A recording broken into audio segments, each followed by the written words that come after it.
Hello everyone, and welcome back to my channel, Thimbles, Threads, and More. My name is Dale, and in today's video, I'm going to make a lap quilt. I'm going to be using the Etchings leftovers, the Etchings layer cake leftovers. This is going to be fun, and it's super easy. Let's get started. So the first thing I'm going to do with my leftover pieces is I'm going to cut them. I'm going to cut this strip off. I'm at the 9.5 inch mark and I'm going all the way across because I want my layer cake pieces. It seems like I'm in love with the 5x9. So I want my layer cake pieces. They're going to be 5 this way and 9.5 up that way. And then each layer cake square is going to make 2 pieces like so.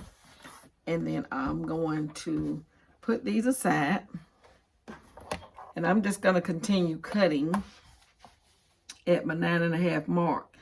And what I have done is, you probably can't see it, I have some pink highlighter marker at my 9.5 mark so that I can keep up, but I just cut the strip off first.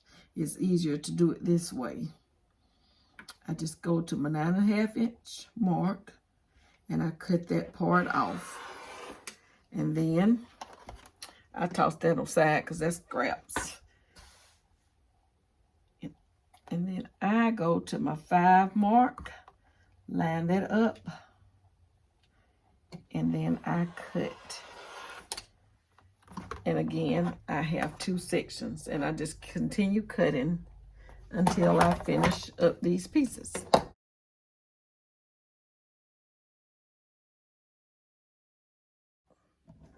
So now that I have all of my pieces cut, I needed 9 of these blocks to make up a row on my lap quilt. So I have 1, 2, 3, 4, 5, 6, 7, 8, 9. I have 9. And all I'm going to do is I'm going to pin these. And you know I don't mean pin, I mean clip. If you know anything about me, you know I mean clip. So I'm going to clip all of my little squares together, my blocks.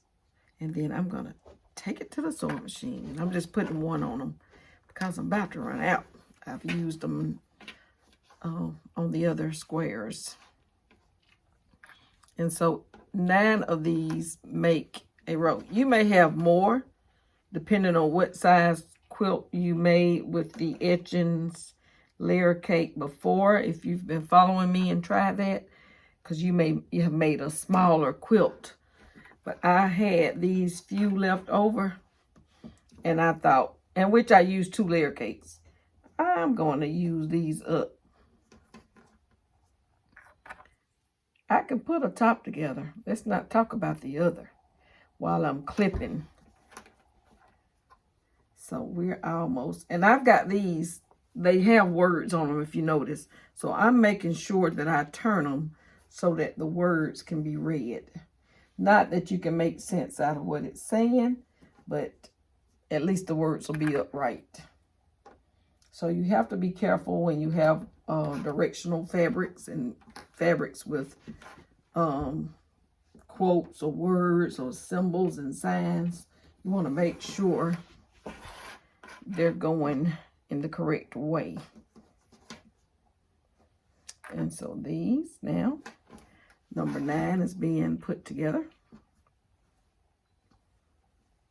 And it's beautiful, the letter. I haven't read it, but this pattern is just beautiful. And so I have my 9 now.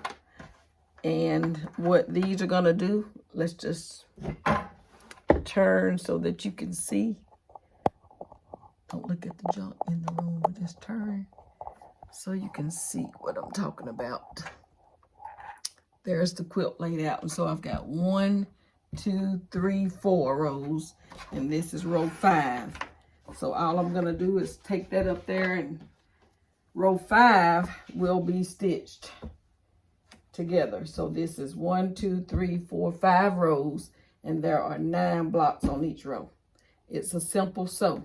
I'm going to sew where I have clipped these together. We're going to the sewing machine and we're going to sew each one. And then I'm going to go back and I'm going to join them. This row to this row. And then I'll sew the rows together. And that's it for now. So let's get started sewing. Okay, so now what I'm going to do is we have pinned this together. Remember, I was upstairs. And now I'm going to just go ahead and I'm going to sew this down 1/4 inch seam. I'll remove my clip. And I'm going to do this for this entire row. And I'm just going to go to the next one like so. And you'll just go back and you'll sew this 1/4 inch seam. Sew it. Remove your clip. And continue this until all 9 pieces in this row are finished. And that is all you have to do until you have this entire row sewn. And then we'll go to the ironing. What I'm going to do is I'm going to sew all 5 or 6 rows. I can't remember if I got 5 or 6. And then I will iron the seams flat. That's our next step. After we sew all of that, we're going to iron these seams. And I'm probably going to iron them to the darker side. Now that all 5 rows have been sewn, now it's time to iron. And I'm going to iron each row. And I'm going to just iron the seams. So what I'm doing now is I've got the rows ironed.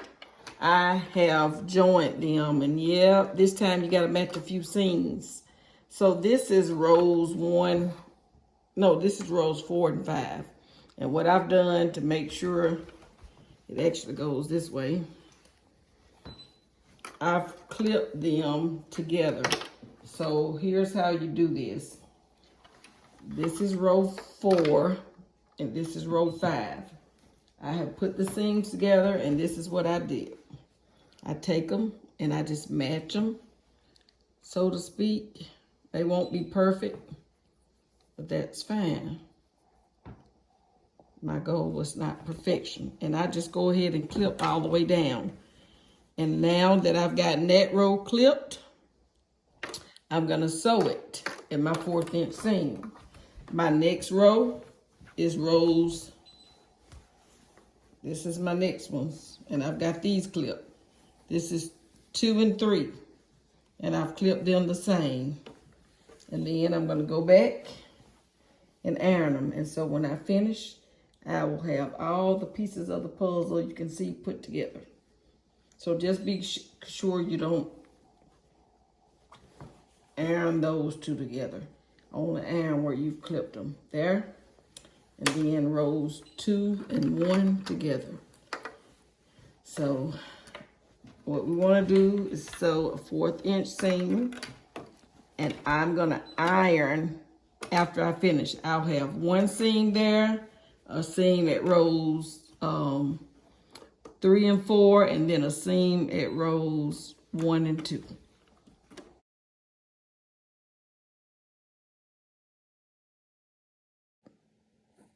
Here I've sewn row 4 to row 5.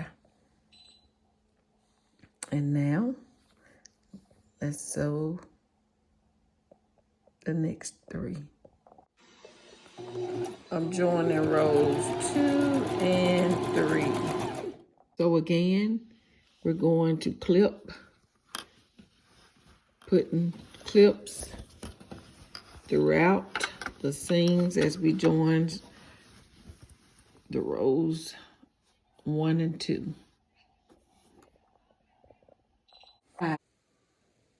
Now that I've joined rows 3, 4, and 5, and I've also gotten rows, yep, you can get confused. I've also gotten rows 1 and 2 done, I want to flip this over. And I've just taken it and taken the bottom of row 2 and I'm going to join it to row 3 because I want to then match those up. And I want to clip them. I need to get clips.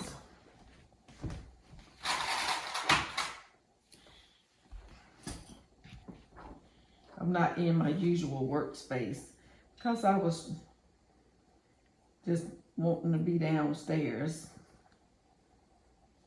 That's not a good thing.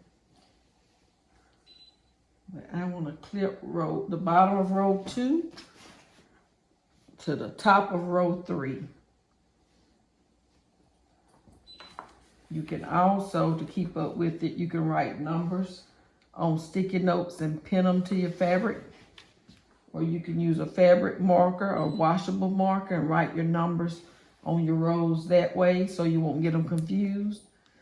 But because I have print that needed to be directional, I have to make sure that the print is going the right way.